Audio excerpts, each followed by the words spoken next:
ऋषिकेश, क्योंकि आपसे बात होती है सीमांचल के आंकड़ों को लेकर, आप बहुत अच्छे से उस तीसरी शक्ति को डिफाइन करते नजर आए हैं। उनके लिए कमजोर पिच कहां साबित हुई है कि ये पूरा जो इलेक्शन है बाइपोलर ही रहा?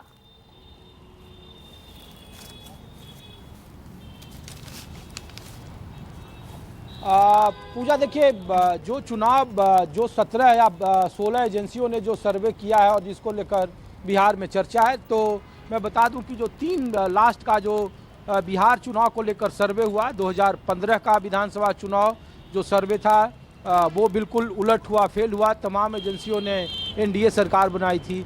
2020 में वो सर्वे फेल हो गया, तमाम एजेंसियों ने महागठबंधन की सरकार बनाई थी।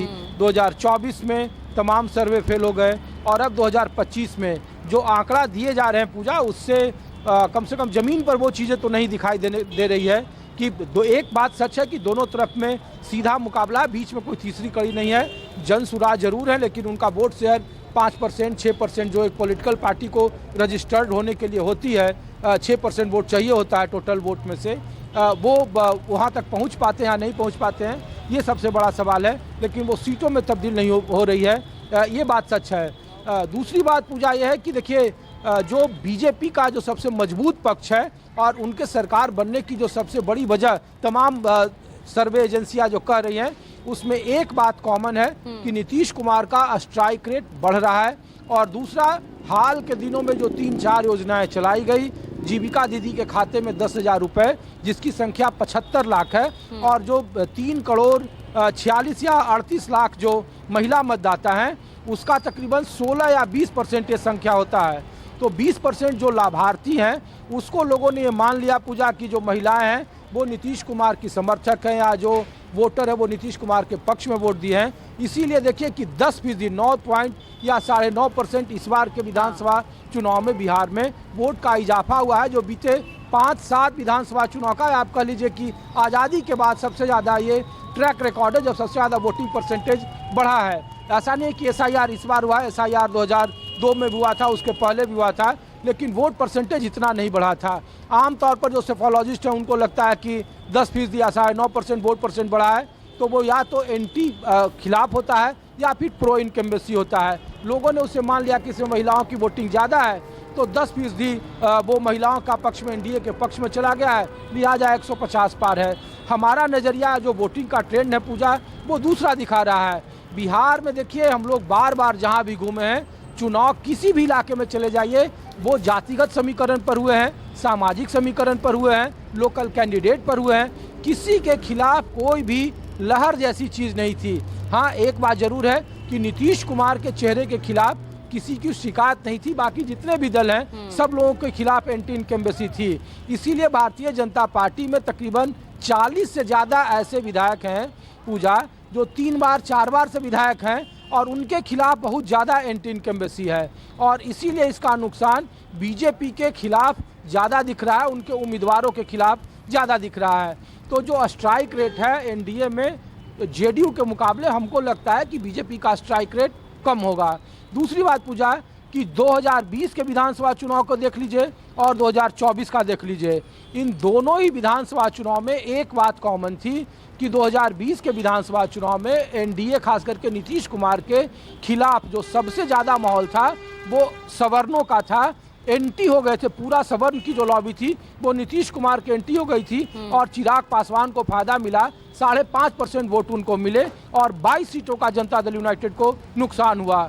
इस बार चूंकि महागठबंधन की तरफ से तेजस्वी यादव को लगता था कि सवर्ण उन्हें वोट नहीं देंगे, और ये बात वो जानते थे कि इस बार एंटी नीतीश नहीं सवर्ण है, लिहाजा अपने टिकट के बंटवारे में पूजा पहली बार आरजेडी ने 6 से 7 भूमिहार सवर्ण जो बिल्कुल अछूत थे, जो बिल्कुल 36 का संबंध था, कहीं कभी कोई वोटिंग का ट्रेंड नहीं रहा बीते 35 साल में, 90 के बाद से बिहार की राजनीति में, उनके वोटरों में, सवर्णों के वोटरों में बिखराव दिखा पूजा। जहां जहां महागठबंधन के सवर्ण उम्मीदवार थे और उनके मुकाबले महागठबंधन के मुकाबले एनडीए का था, उन दोनों के वोट में बंटवारा हुआ है, बिखरा हुआ है। पहली बात यह है, तो एनडीए का वोट शेयर जो 44 या 45% दिखा रहा है, कम से कम हमको नहीं लगता कि ज़मीन पर मैं उससे सहमत हूँ, वो वोट नीचे गिरेगा। दूसरी बात पूजा की महागठबंधन के पक्ष में जो कुछ एजेंसियां बता रही हैं कि बेहद कांटे का मुकाबला है, तो उसमें 3 चीजें महत्वपूर्ण थी। एक, मुकेश सहनी का डिप्टी सीएम बनाना। मुकेश सहनी की जो आबादी है 2% उनका वोट शेयर था, एनडीए में वो थे तब भी, इस बार भी तकरीबन वो 1.5% वोट है, वो महागठबंधन के पक्ष में दिख रहा है। कम से कम 1% का तो जरूर उन्हें लाभ मिल रहा है। तो 37.3% पिछले बार था महागठबंधन का वोट, उसमें 1% मुकेश सहनी का वोट, जो वोट ट्रांसफर हुए हैं, और मैं बंटने की बात नहीं कर रहा हूँ।